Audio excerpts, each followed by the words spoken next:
காட்டுறாங்க, இந்த ஃப்ளோவை நீங்க பார்க்கணும். எந்த தோட்டத்தில் அந்த குதிரை ஓடி போச்சோ அந்த குதிரை ஒரு 6 மாசம் கழிச்சு இன்னொரு குதிரையோட தோட்டத்துக்கு வருது, 2 குதிரையா வருது.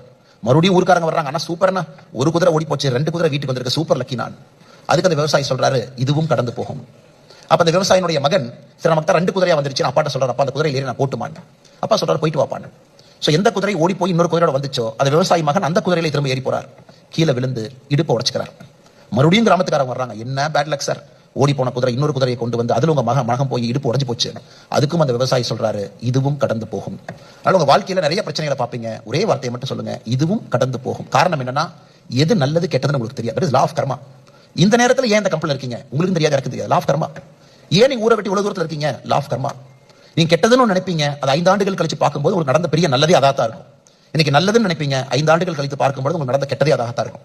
அதனால இந்த சைனீஸ் குதிரை ஸ்டோரி எப்போ நான் வச்சுங்க, எது நடந்தாலும் புன்னகையோடு, கம்பீரத்தோடு, வெற்றி நடையோடு அதை கடந்து போக கத்துக்குங்க. வாழ்க்கை இனிமையாக இருக்கும், சிறப்பாக இருக்கும், நீங்களும் நன்றா இருப்பீங்க. பழைய சைனீஸ் ஸ்டோரிங்க அது. இது எதுக்கு நான் உங்களுக்கு வாழ்க்கையில ஃபேட்டை பத்தி, கர்மாவை பத்தி சொல்ல வேண்டும் என்பதற்காக இந்த கதையை சொல்றேன்.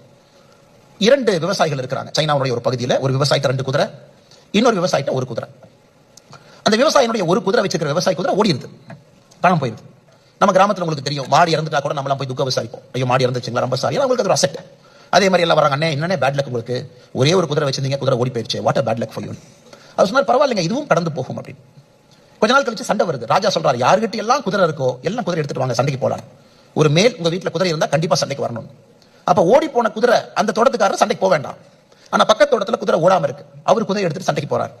அப்ப எல்லாம் வந்து குதிரை காணாம போனவங்க சொல்றாங்க, அப்பா எவ்வளவு பெரிய லக்கு, நீங்க சண்டைக்கு போக வேண்டிய அவசியமே இல்ல, உங்க குதிரை ஓடி போனாலும் நீங்க வீட்லயே இருக்கீங்க. ஆனா பக்கத்து தோட்டத்துல பாருங்க, அவர் குதிரை வச்சிருந்தா நீங்க போருக்கு போறாரு, என்ன வேணாலும் நடக்கலாம் போர்ல. அப்பவும் சொல்றாரு, இதுவும் கடந்து போகும். அந்த குதிரை வச்சிருக்க போருக்கு போறாரு, போர்ல சண்டை போடுறாரு, காலை இழந்து விடுகின்றார். அந்த வாரில சண்டையில கால் போயிடும்.